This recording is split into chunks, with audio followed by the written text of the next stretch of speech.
You know, people, it's Coach Simmons here again. I'm gonna be real quick about it. A Valley is just gonna mean more.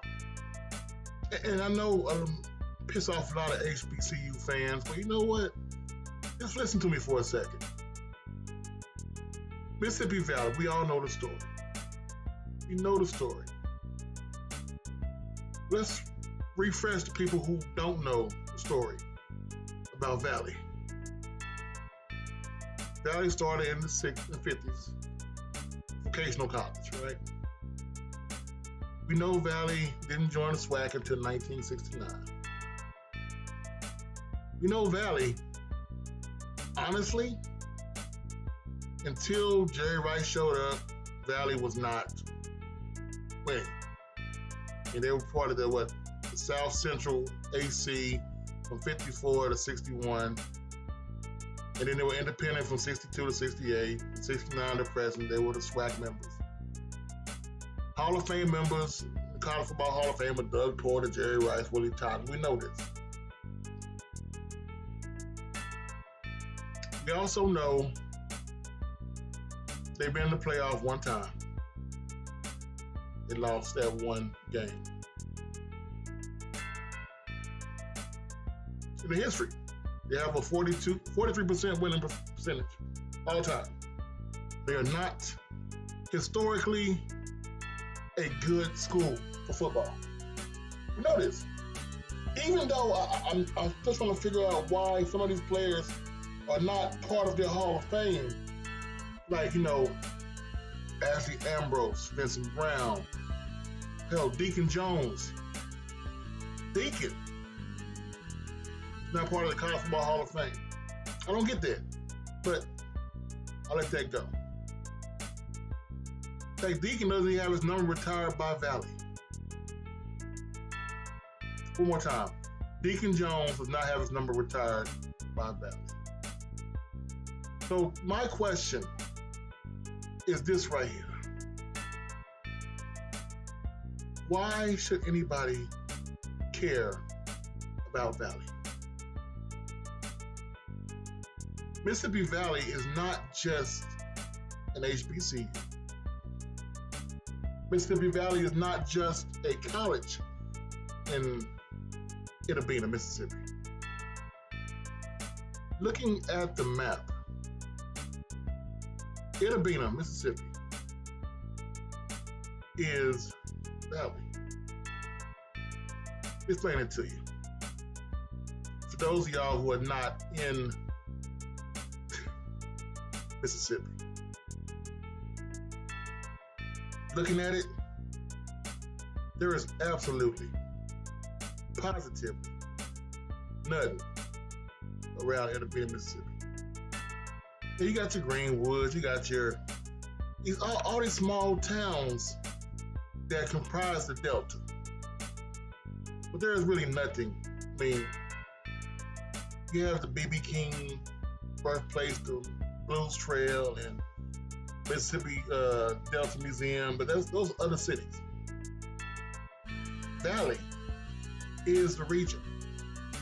If Valley were to ever come up and be a dominant school, even on the likes of, let's say, Jackson or Alcorn or hell, Alabama State, they were to get on that level, that region was solidified. Behind it, it's more of a pride than anything else. Once you go to, I don't even think Valley's in Itta Bena, but once you cross Highway 82, there's nothing out there. I mean, just be honest with you. We all seen the videos of Itta Bena, seen the videos of the city and region were decimated. Now, most black cities in America have this thing called white flight.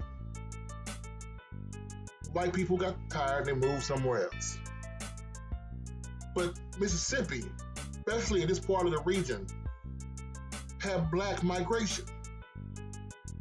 Most of the men moved to Detroit and back in the early 1900s because they wanted to get better jobs with the Ford automotive plants and stuff like that, which kind of made the whole Motown, which is why you look at places like this as the birthplace of black music, because they took it to the north where they got a better pay rate.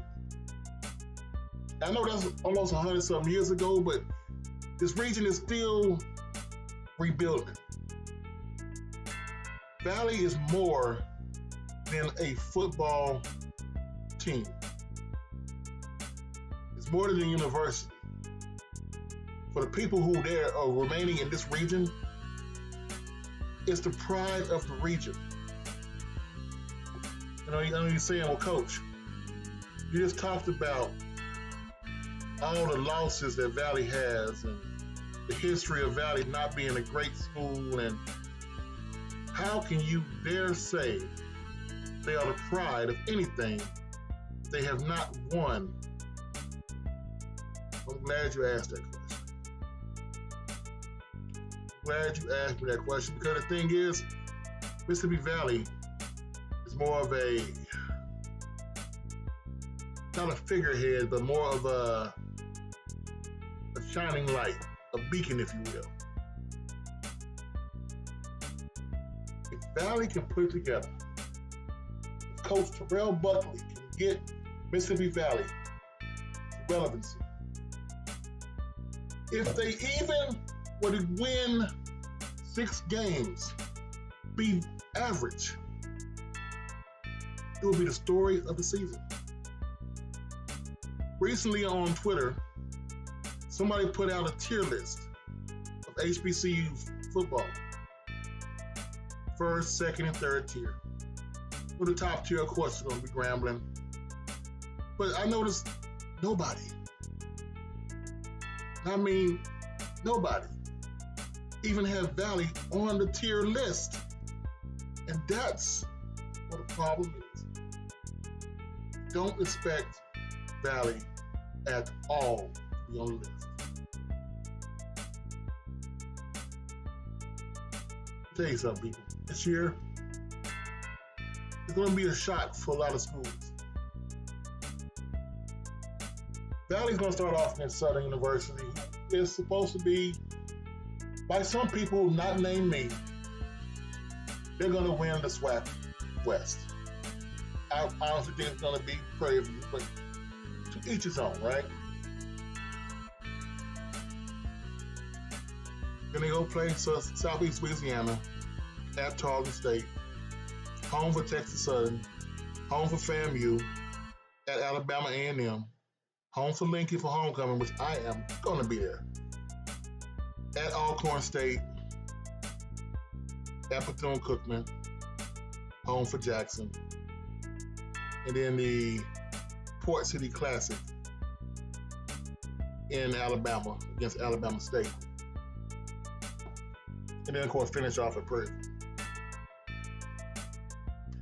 I think Valley's going to shock people this year. If not by talent, by sheer will. I'm looking at Valley's schedule and I'm seeing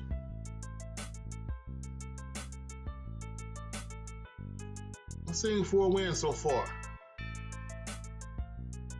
And they're going to shock somebody on the schedule. I have a feeling Valley's going to beat Southern. I don't know why. Maybe because they're at home. And Valley has a lot of pent-up frustration for that first game. And Southern thinks they're going to run them over. A little cockiness over there in Baton Rouge. But if Valley were to somehow pull out 6 wins this year, it will be the talking point of all HBCU sports. And better yet, it'll be the light that shines in the Delta. My name is Coach Simmons.